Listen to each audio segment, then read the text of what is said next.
এই মাহৰ ভিতৰতে নিযুক্তি মানে মডেল কোড অফ কণ্ডাক্ট লগাৰ আগতে আমি দিবৰ কাৰণে চেষ্টা কৰি আছো। এইটো মই এতিয়া ক'ব নোৱাৰো। কাম কৰি আছে, ডকুমেণ্ট ভেৰিফিকেশ্যন হৈ আছে। মই ভগৱন্তক প্ৰাৰ্থনা জনাইছো যে ডকুমেণ্ট ভেৰিফিকেশ্যনৰ প্ৰক্ৰিয়াটো যাতে আমি সোনকালে সুকলমে শেষ কৰিব পাৰোঁ। যিটো APSC ফালৰ পৰা যিখিনি বাছনি কৰা হৈছিল ডাইৰেক্ট প্ৰবক্তা, তেওঁলোকক নিযুক্তি প্ৰক্ৰিয়া একেলগে আমাৰ এইকেইদিন মুখ্যমন্ত্ৰী জন আশীৰ্বাদ যাত্ৰাত ব্যস্ত হৈ আছে। জন আশীৰ্বাদ যাত্ৰা শেষ হোৱাৰ লগে লগে আমি যিখিনি প্ৰাৰ্থী নিৰ্বাচিত হৈ আছে তেওঁলোকৰ নিয়োগ পত্ৰসমূহ আমি বিতৰণ কৰিম।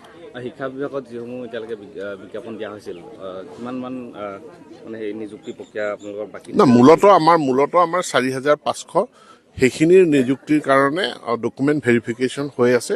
ডকুমেণ্ট ভেৰিফিকেশ্যন সম্পূৰ্ণ হ'লে বা তাৰ প্ৰতিবেদনৰ ওপৰতে তেওঁলোকক নিযুক্তি দিব পৰা নোৱাৰা গোটেই বিষয়টো নিৰ্ভৰ কৰিব।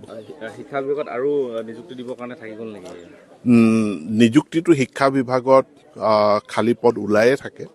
গতিকে এতিয়া আৰু চৰকাৰখনৰ এইখন চৰকাৰৰ অধীনত নহ'ব, নতুন চৰকাৰ হ'লে আমাৰে হ'ব নতুন চৰকাৰৰ দিনত আকৌ বিশাল নিযুক্তি শিক্ষা বিভাগত হ'ব।